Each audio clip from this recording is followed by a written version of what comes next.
I think this actually is creating more of a complex, because back when a girl just was a girl who happened to be a tomboy, she's a girl. She just likes baseball. Yeah. So, well, are you trans? What? Do you want to suture up your vagina and put on a mechanical fist? No. I just like to climb trees. I just like Barry Bonds.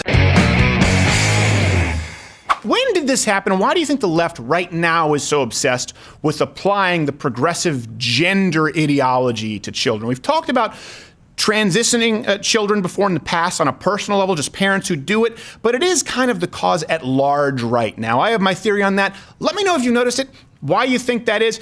Today we are rebutting this video, this package, I guess, on a program, raising gender-neutral Theybies, was I think their title. And this is, of course, the latest cause that we've been talking about. Let's, do we have a clip? Let's roll the first clip. I warn you, this is very disturbing to a lot of people, but let's roll it. Instead of a boy or a girl, gender-neutral babies are known as Theybies. Theybies are babies without a known sex. That means only parents and trusted caregivers know that baby's anatomy. They say the gender part comes later and is left up to the child. What if it's it's a Theybie with rabies? And scabies. Maybe he has scabies.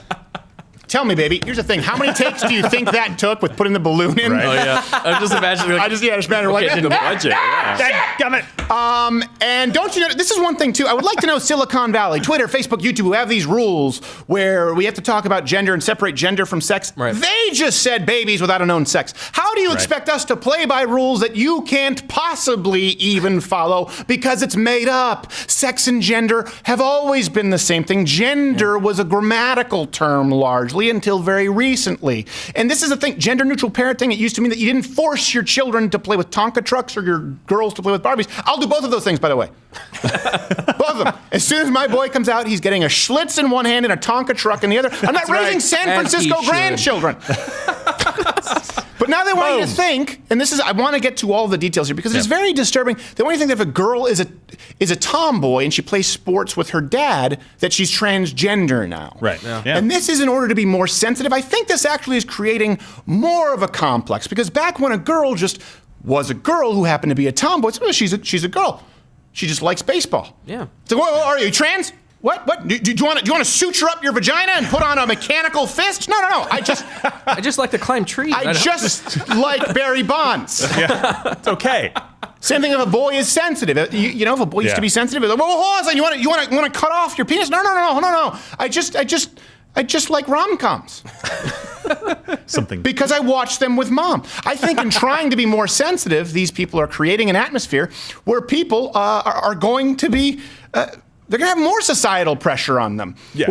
There are people who are trying to raise these kids in a completely genderless environment, and they're hiding it. Will go from others. Yeah. And that creates some discomfort, and it forces the child, we'll get into this, they're now forcing the children into this sort of non-binary they realm of pronouns. And there's an irony here that's lost. Let's go to it. The gender reveal won't happen anytime soon. We did not assign a sex at birth, which means when they were born, they had genitals and we know what they are.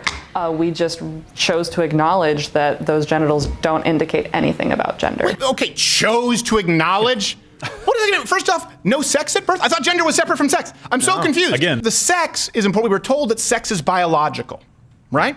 And gender is how you identify. Well, right now they've just said sex. The first lady who's introducing this package at whatever his local affiliate, Burlington, Vermont, I have no idea, PBS, said sex, and they're going to go back to that with a birth certificate. We just chose not to acknowledge the sex. Right. Oh, you chose not to acknowledge the sex. Okay. What about doctors? Yeah. What about anyone involved with modern medicine or all that we have come to know up to the year 2020 involving biological sciences? Think about it. So, what do? You go into a doctor, you go, hey, is my kid healthy? Well, I think he's healthy enough. Well, let me take a look. What's your child's weight? 85 pounds. Well, okay, is your daughter I'm sure that's fine. What's the height? Right, well, what should be the size of the cranium? I think we have an overlay here. You can look at these charts. They are all dependent on a child's sex. Anyone who has a dog knows that. I have Betty. Betty is on average 15 to 20 pounds lighter than Hopper for the breed standard. Right. What does the doctor do? Risk hate speech because you chose to not acknowledge the sex. Your words, not mine. And by the way, outside of the realm of medicine, even the preference for certain toys with young children based on innate sexual characteristics, not just social norms. The greatest indicator that we have of young people, children, boys and girls, as to how their behavioral patterns will manifest themselves, not only themselves, but in their interactions with other people, is their genitals, is their biological sex, especially before you introduce language into the mix. Of this, there can be no debate. Let's go to the next one. Your next question might be, is Sparrow a boy or girl? Can I see Elmo? The answer, Can I see Elmo? to be determined. My own mother did not cheesy. know Sparrow's genitals for the first 3 months, even though Watch she was this. living with us at the time. Look how smug. Doing so good. Sparrow's parents decided so to woke. raise their baby gender neutral, Watch this. meaning Sparrow will decide gender when older. Even Sparrow's birth certificate says sex unknown. Well. First off, before we get to the birth certificate, Three times now. my mother didn't know, and she lived in the house for a year. Like, what are you trying to pull a trick? Are you playing cups? Like, ooh, what is this? I hate that. And the birth certificate, she won't determine her gender until later. Even her birth certificate says sex unknown. Unknown. You made them times now. interchangeable. And this is what they do. They try and walk backwards and lay down set bear traps for you where you go, hold on a second. You can't change your biological sex. Well, I don't believe in changing biological sex. It's about gender. The two are separate. But you put unknown on the birth certificate for sex. Well. Let me go create some community guidelines so you're banned for even talking about this. I would wager this is far harder than just being, I can't say, I'm not allowed to say normal. We'll have to bleep that. Soft bleep so people can understand. Rather than doing it normally, or let's just go with the traditional way. Yeah. But your mother lived in the house for 3 months, had no idea. She never changed a diaper? Yeah, what was she doing there? It seems very abnormal to raise a child this way. You are going to such extreme measures to hide the child's sex from other people. I mean, anyone who's ever had a child, you know they're going to storm out of that bedroom naked at some point. Yep. Exactly. Yeah. It's just going to happen. One of those times. And she lived in the house and she didn't even know. Really? Well, to what lengths did you go to try and disguise the, gender, sex, whatever term you're using that day, as long as you want to score points on me in a debate to avoid logic? What lengths did you go to? Because guess what? That's going to be offloaded onto your child. Yeah. They're going to see that as they grow a little bit older. All right, let's go to the next clip. We are in no way prohibiting Sparrow from having a gender. Yes, you are. And we're Yes. not forcing them to be one gender or another. Actually, interesting you should bring that up. Because in the realm of, this is where there is no consistency, because I think Facebook, is it up to 57 genders now? At one point it was It's higher 53. than that, I think. They added Wow. some. Here's the thing. These are definitive genders. Yeah. We aren't just told that there are a multitude of genders or I don't fit into the binary. That's not where this has ended. They've gone into creating specific gender categories that never existed until, for some reason, 2018, right? We figured it out. Yeah. Just don't tell the doctors. And Too prosperous for our own good. and this is important because identifying as they, it's its own thing. The Yeah, left has said, it the is. progressive left, they've been emphatic that a they/them pronoun is its own exclusive non-binary identity and that it reflects how someone feels on the inside. So it's not that they is a general catch-all for people who don't identify as male or female. yeah. That is one of the 50-something genders. Right. And lest you think I'm making this up, let's go to the clip of them being very clear in these new instructions. When someone identifies with a pronoun, they're essentially taking their little piece of that broad universe and identifying with that. And so in using their correct pronouns, we're validating that, yes, you are right in your identity and you are important. For more context in there, in that original clip, she was talking about they. Yeah. It's important to know. So what do you do Little now if you confusing. don't know? Like if you're trying to be even woker? Well, that's a good question, because by that logic, forcing your child to be a they/them, how is that any more valid than raising them as a he or a she? Right. Right. And what is this concept of forcing your child? Short of abuse, you're not forcing your child to do anything. This is another thing when people talk about spankings or disciplinary action. Right. I don't want to get into whether you're pro spanking or not pro spanking. But people go, well, what are you, spanking adult? I also wouldn't tell an adult to go to his room. It's not an appropriate analogy. I wouldn't tell an adult to stop playing in his own I wouldn't tell an adult to stop pulling on his balls like it's a door knocker from Young Frankenstein, but I have to do it with my nephew. It's not a valid Are you forcing your child to grow up in your house? Are you forcing them not to live in their own filth? Are you forcing them to not watch R-rated films? And by the way, the only people who identify with these pronouns like they, it still is only the trans community. Yeah, it's very exclusive. So we need to be purposeful about this. When you say, I'm not going to force my child to be a he or a she, but I'm okay forcing them to be a they by your own rules. And I know your rules are a little bit murky with sex and gender being interchangeable here, but let's try and apply some consistency. So by your own rules, they, them is its own exclusive gender category. You don't want to force them into he or she, but you want to force them into the they, them category, which is a category and is exclusive to the transgender community. Effectively, you've decided to force your child into the category with a demographic of a 42% attempted suicide rate. Yeah. By the way, pre or post-op. If you could avoid that in any other instance and say, well, hold on a second, I want to give my kid the best leg up. That's why you send them to school. That's why you try and make sure that they have extracurricular activities. That's why you try to make sure that you give them their Flintstone vitamins, right? You want what's best for them. If you could avoid a 42% suicide rate, well, the vast majority, 90-something% of kids who even identify as trans before they're told that they're non-binary from their parents, grow out of it. Right. So guess what? You're just being irresponsible by forcing this upon your children, and you are forcing this upon your children. This has nothing to do with people who are choosing to identify as trans as adults. You are forcing your children into a category that comes with it statistical risks that don't exist in the he or she. Next clip. We didn't want Sparrow to grow up in an environment devoid of gender. Because that's not real life. Yeah, it's not real life. We want them to get to experience all genders. Seems to me you are the expert on real life, Rachel Maddow. And getting treated like a boy and then getting treated like someone you can't tell shows them what the diverse options are. I'm so glad you are the expert on this subject, Rachel Maddow, and your nose ring, and I love Lisa so much. So, just imagine this, being raised as a child, everyone just constantly being confused as to what gender you are. What do you think this is going to do to the child's sense of identity? To always have to have a conversation. And by the way, you are choosing to make them have a conversation. They now try to teach this is just simple. If everyone asks everybody's gender pronouns, you know to whom that would be most devastating? If we're talking about people we care about in sympathy, it would be most devastating toward larger women. Think about this for a second. Next time you see it doesn't even have to be a fat woman, a tall, broad-shouldered woman, ask her preferred gender pronouns and duck very quickly. You would devastate them. It is far more rude to ask everybody's gender pronouns because that's not how we interact as a society. It will never be how we interact as a society. You are trying to make everybody uncomfortable and make everybody have to deal with borderline sociopathic behavior, devoid of empathy because you want to accommodate less than 1% of the population. And by accommodate, I mean force them into the scenario when they're children because they don't have a choice in the matter. You are dumping endless confusion on them just so you can claim most woke parent. All right, next clip. Now, what if Sparrow says to you in the coming years, am I a boy or a girl? I would tell them that they're the only one who gets to decide that I can't know that.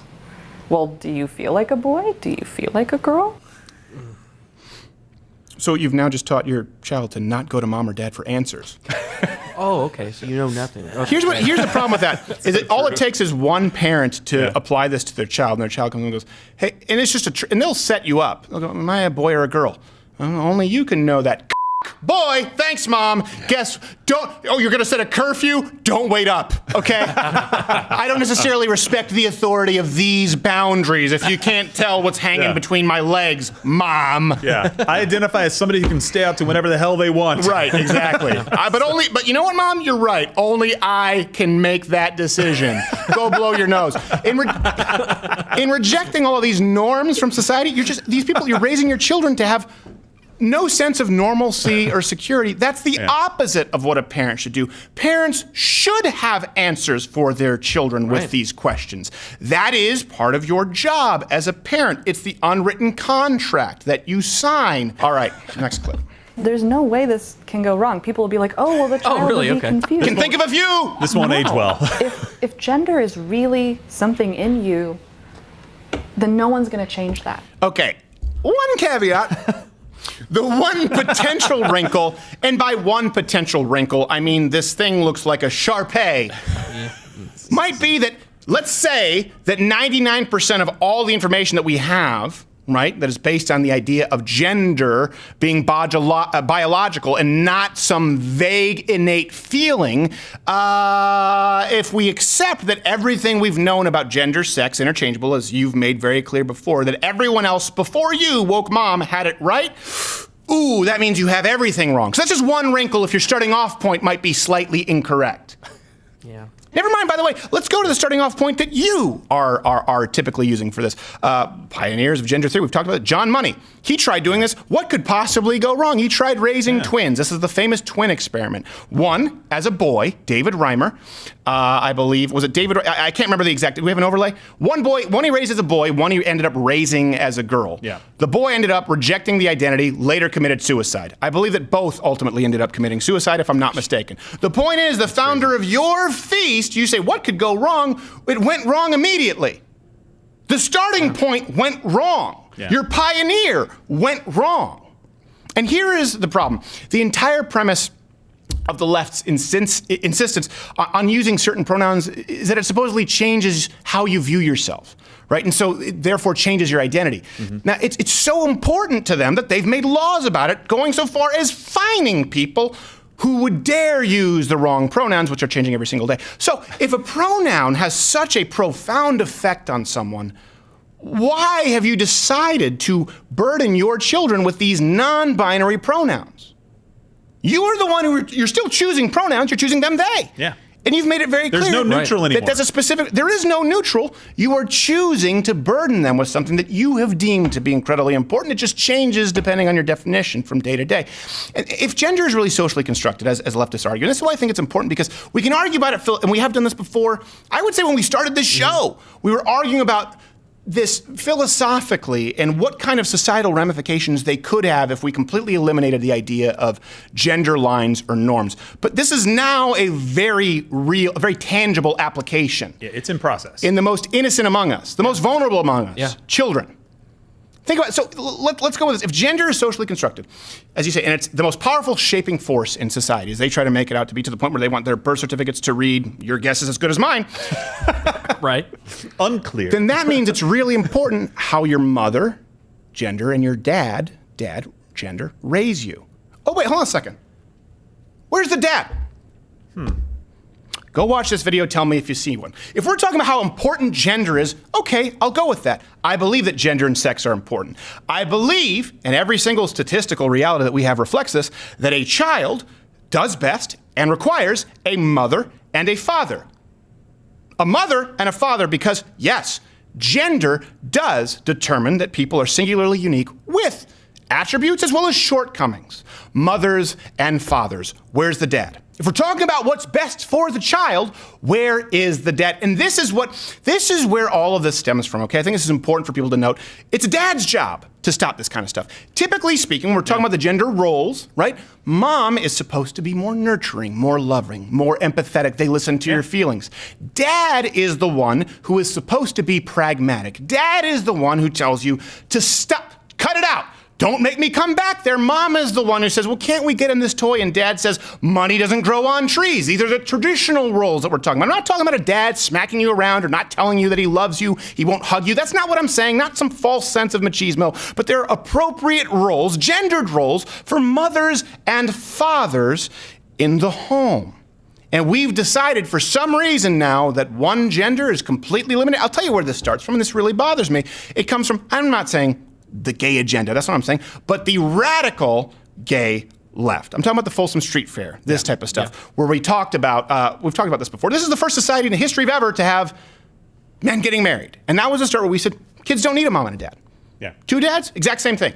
I'm not saying that a kid who's in a foster home or who's in Oliver Twist wouldn't have done better with two dads who like to do interior decoration. Of course he would. But I am saying that in the ideal scenario, we should aim for a mother and a father because they both provide something singularly unique to that child that the other cannot. And this came with the idea of two dads just as good, two moms just as good. But before, and this is one thing I want people to understand, before we get to this whole idea of the gay agenda that people often bring up, that's not where it started. You know where this started? It's a societal issue. I'm using a specific example to make a point, so don't think that I have some vendetta against Jennifer Aniston. Let me explain context. I stopped watching Friends when Rachel on Friends said, I want to have a kid. And Ross, who I believe, if I'm not mistaken, was the father, and she was saying, no, it was a one-night stand. I don't want you in this child's life. And we praise this woman. Society praise. Right, Look, Jennifer Aniston, Rachel's having a child now with no dad because she's a strong, independent woman. Guess who's not going to be strong and independent? That child, statistically, more likely to end up in prison.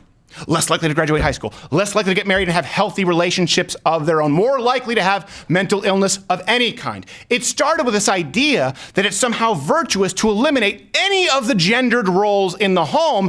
Usually it starts with vilifying the father, because as some kind of a resistance to the form of an idea of a patriarchal household, we tried to make sure that we told dads, you're not all that important in society.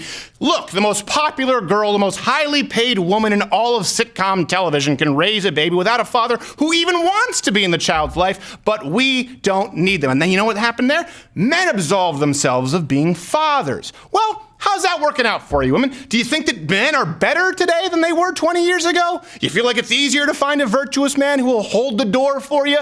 This is what it comes down to. Fathers matter, mothers matter. Why? Because sex is biological, it is innate, and you can't choose it, and you certainly can't choose it for your child, and then when your child comes back and asks you what gender they are, saying, I don't know, what do you think? It's no way to raise a child, It's no way to run a society. Hey there, YouTube viewer. If you like this video, click one of these other videos playing in a box up there and hit subscribe or the notification bell if you're already subscribed so you can find out about our new non-controversial videos, which don't ruffle any feathers and, of course, are not a violation of YouTube's algorithms. Everyone's welcome here, except I don't know if we are, but it's our channel. I'm not sure how that works.